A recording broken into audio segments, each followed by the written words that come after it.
Една од поранешните девојки на Шон Диди Комс, канадската манекенка Кет Пейшион, откри неколку непознати детали од нивната врска. Во претстојниот документарен филм Падот на Диди, таа се присетила на некои вознемирувачки ситуации. Кет и Диди почнаа да се забавуваат во 2018 година по неговото раскинување со Кеси Вентура. Наводно, Диди рекол на манекенката дека со неа ќе биде поинаков, но Кет рекла дека за време на расправијата ја ставил раката околу грлото. Немој да се осмелиш, ќе повикам полиција. Наводно му рекла Кет, на што Диди се насмеал и рекол дека само се шегува. Уште еден детел што ја вознемирил се случил кога заедно гледале документарен филм за Кели, кој е осуден за сексуален напад и силување и се наоѓа во затвор. По сите нас има помалку Кели, наводно коментирал Диди. Врската меѓу Кет и Диди траела околу една година.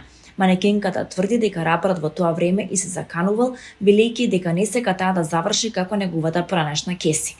Сепак во 2021 година Кет и Диди се сретнала во неговата куќа во Малибу, каде што раперот наводно ја принудил на секс откако не можел да заспие. Тоа беше едноставно страшно, да бидам искрена.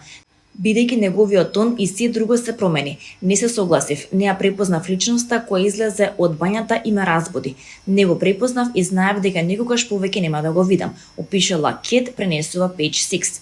Се чувствував толку мало и беззначајно бидејќи таа личност имаше толку многу моќ и ресурси и сите тие луѓе. Беше многу страшна. Во исто време мислам дека требаше подобро да знам. Во тоа е срамотата, заклучила манекенката.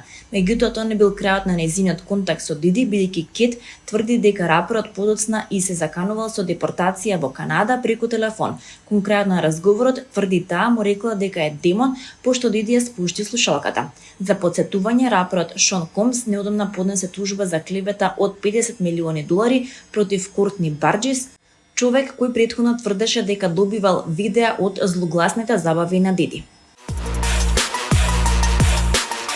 Фактот дека во минатото донел многу лоши одлуки потврди и 69-годишниот Бил Гейтс, поранешен извршен директор на Microsoft, кога се осврнал на неговото пријателство со обвинетиот сексуален насилник покојниот Џефри Епштајн. Иако пред неколку години не мислеше дека тоа е лошо, 69-годишниот Бил Гейтс сега жали за поврзаноста со Епштајн.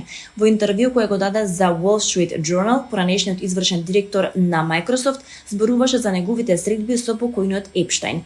Гледајќи наназад, бев глупав што поминував време со него и тој на некој начин доби можно да се дружи со различни луѓе, токму благодарение на неговото дружење со други луѓе. Така да мислам дека бев прилично глупав. Мислев дека тоа ќе ми помогне во глобалната здравствена филантропија, но не успеа. Тоа беше само голема грешка. Бил искрен Гейтс, не криејќи дека и оваа асоциација придонесе за распадот на неговиот брак со Мелинда Френч Гейтс. Тој додал дека контроверзите кои произлегуваат од неговата поврзаност со Епштајн, кој почина во август 2019 година, откако изврши самоубиство на 66 годишна возраст, додека чекаше судење за наведување на проституција и сексуална трговија, го истрошиле до тој степен што изгубил волјата за нови врски и пријателства. Патем Wall Street Journal претходно пишуваше за тоа како Епштајн се заканувал дека ќе го разоткрие Гейтс поради неговата наводна афера во 2017 година со русинка, додека тој се уште беше во брак со Мелинда Френч Гейтс.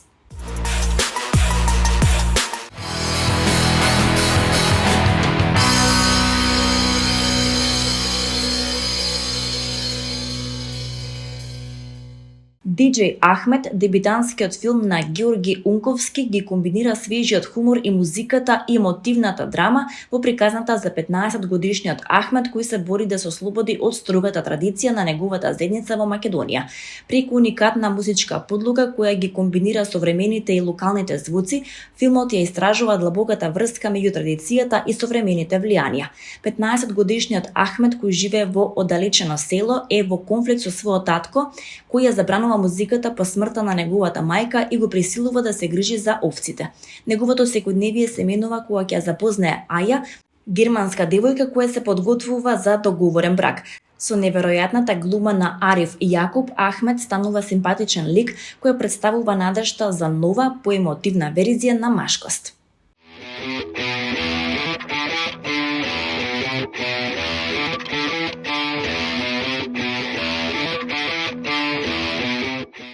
Трагичната приказна за љубовниот триаголник за традицијата која се испречува помеѓу страста и љубовта, омразата и одмазната, прикажани во операта Кавалерија Рустикана на сцената на Националната опера и балет, ќе се изведе на 31 јануари со почеток во 20 часот. Кавалерија Рустикана е едно од најуспешните дела од италијанскиот композитор Пиетро Маскањи, чиј успех не успел да го повтори во останатите опери кои ги создал по неа. На нашата сцена ќе се изведе под диригентската палка на Иван Еминовиќ, а во режија на Џандоменико Вакари од Италија, сценограф е Зоран Николовски, костимограф е Елена Дончева, концертмајстор е Верица Ламбевска, хормајстор Ѓуркица Дашич и Јасмина Ѓурѓевска.